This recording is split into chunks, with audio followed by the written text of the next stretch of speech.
Hello दोस्तों, स्वागत है आपका हमारे यूट्यूब चैनल सम्राट एजुकेशन में।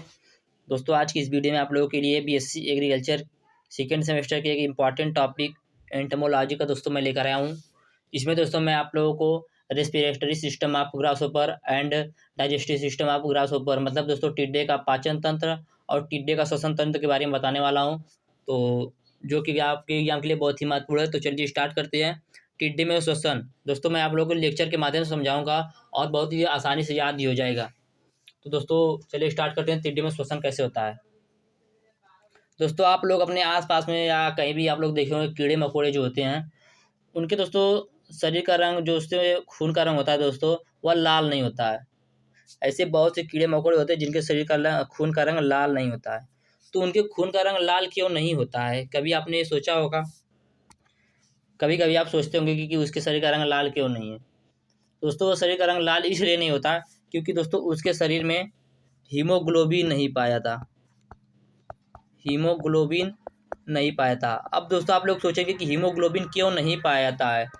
दोस्तों हीमोग्लोबिन इसलिए नहीं पाया था क्योंकि वह जो श्वसन होता है उनके अंदर वह श्वास नली से नहीं होता है, मतलब दोस्तों फेफड़े से श्वसन नहीं करते हैं।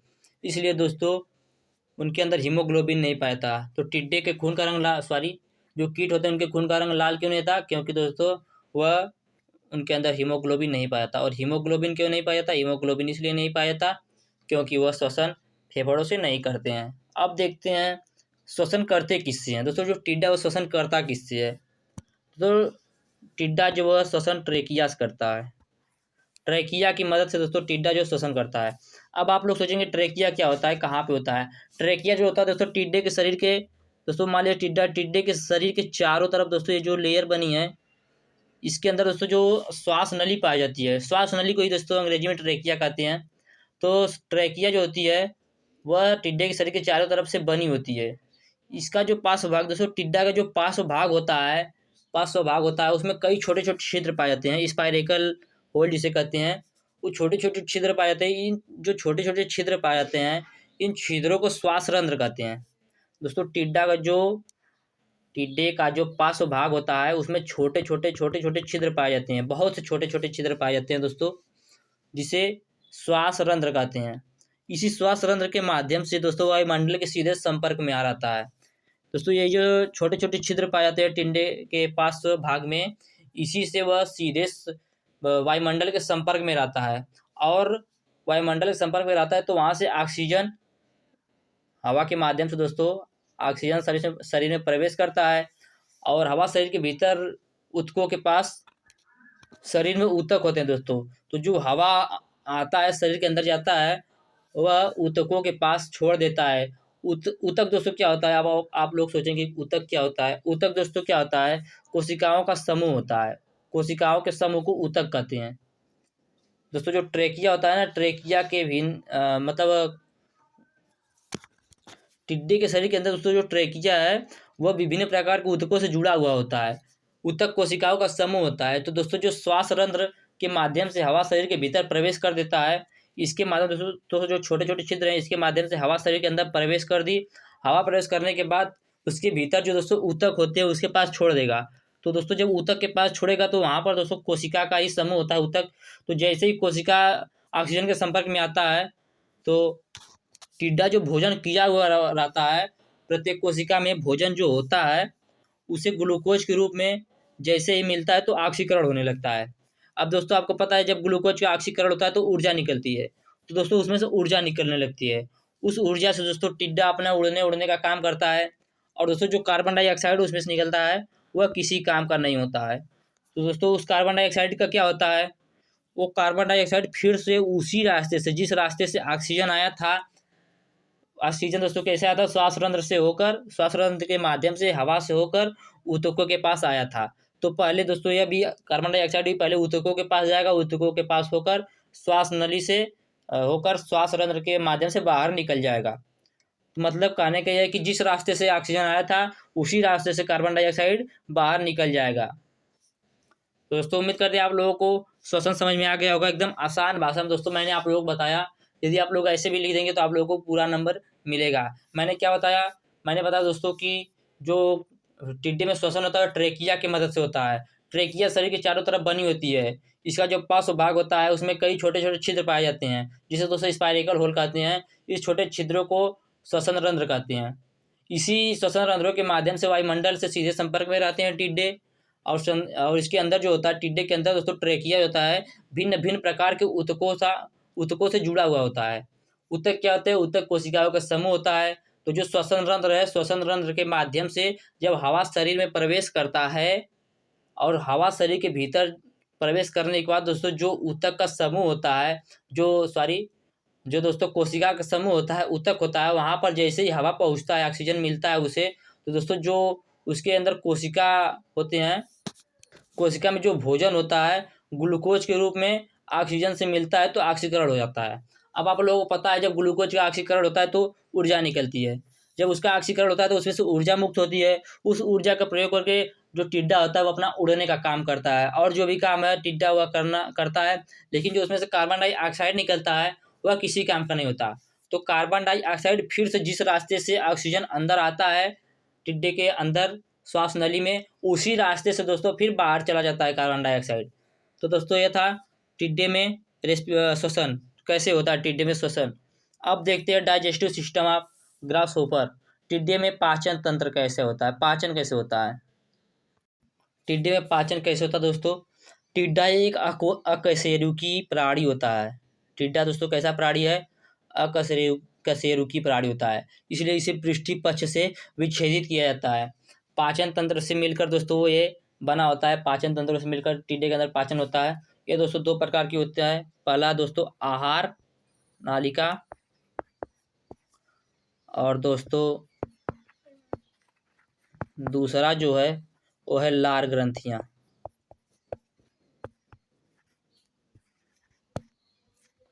पहला आहार नाल का, दूसरा लार ग्रंथियां।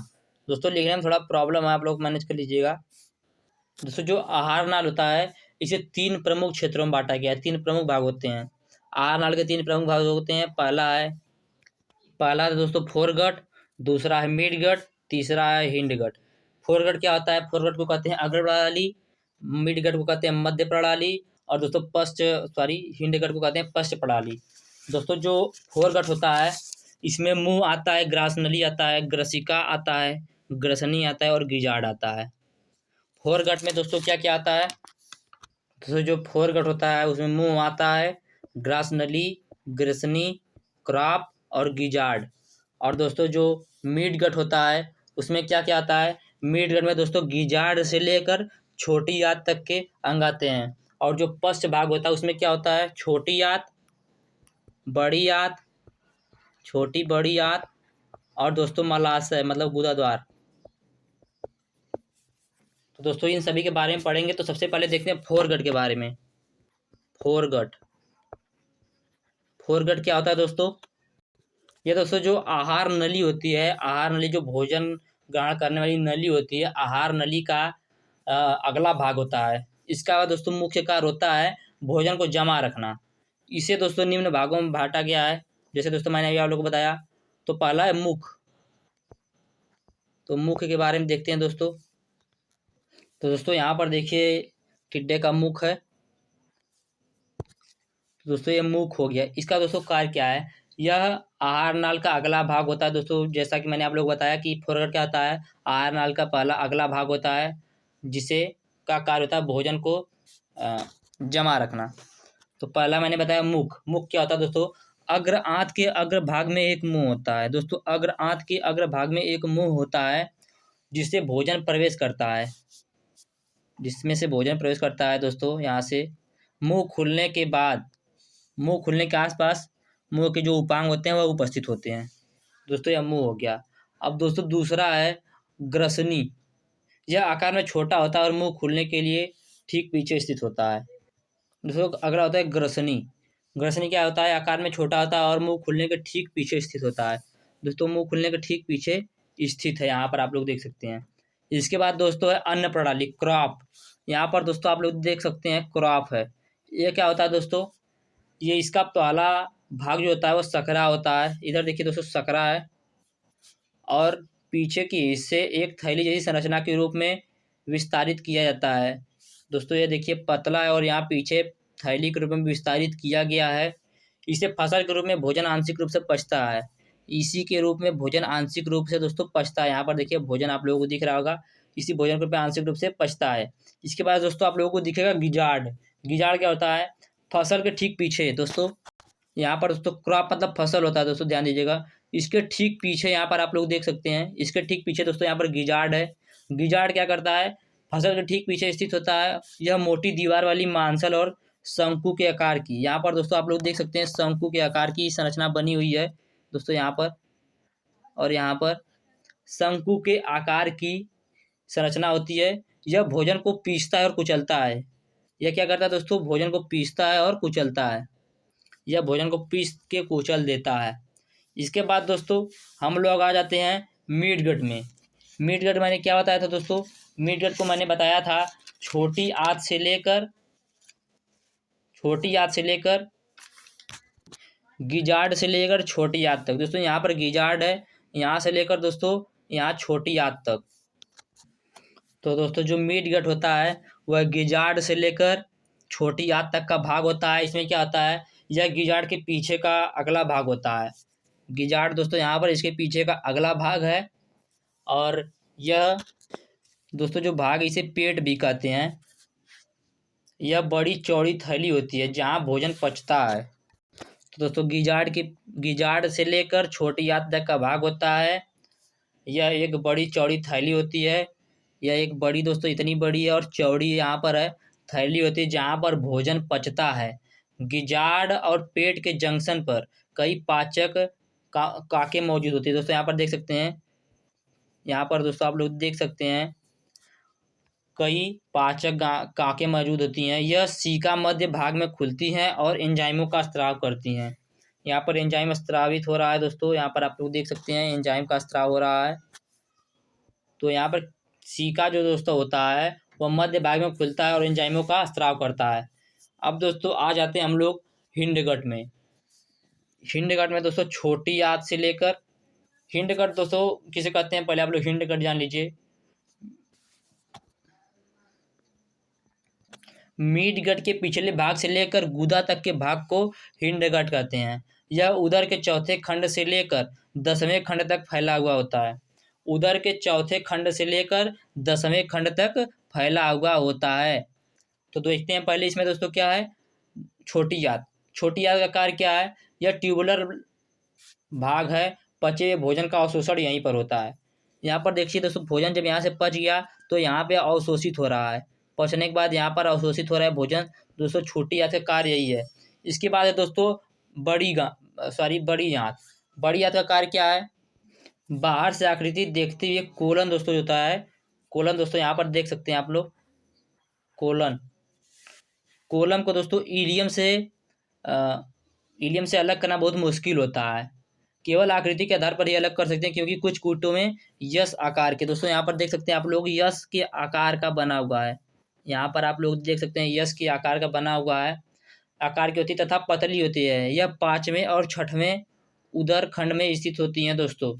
जो कोलन होता है वो 5वें और 6वें भाग में स्थित होता है। इसके बाद दोस्तों आता है रेक्टम। रेक्टम क्या करता है दोस्तों? यह पतली दीवार का बना हुआ होता है। आप लोग रेक्टम देख सकते हैं यहाँ पर दोस्तों, यह पतली दीवार का बना हुआ होता है और अगले तथा पिछले दोनों किनारों पर पतला और बीच में मोटा होता है। इधर ही पतला है, इधर ही पतला है, बीच में मोटा है, बीच में मोटा। इसी मोटे भाग के अंदर उंगलियों के आकार के 6 रेक्टल पैपिली पाए जाते हैं।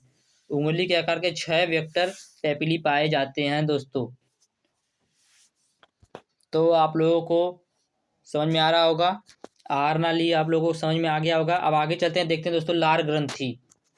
लार ग्रंथियां टिड्डों में एक जोड़ी पाई जाती है दोस्तों। लार ग्रंथियां टिड्डों में एक जोड़ी पाई जाती है।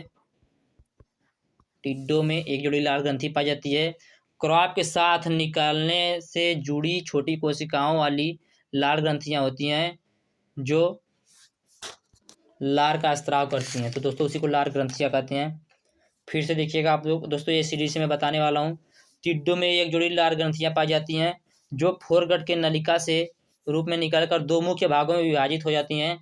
प्रत्येक नलिका वक्ष भाग में पीछे की ओर कुछ दूर पर आकर कई शाखाओं में विभाजित हो जाती है। फलस्वरूप शाखाएं सिरों पर अंगूर के गुच्छे का रूप धारण कर लेती हैं। इन ग्रंथियों को सहायक ग्रंथियां कहते हैं। इन प्रत्येक कोष्ठ में एक लार नली आ जाती है।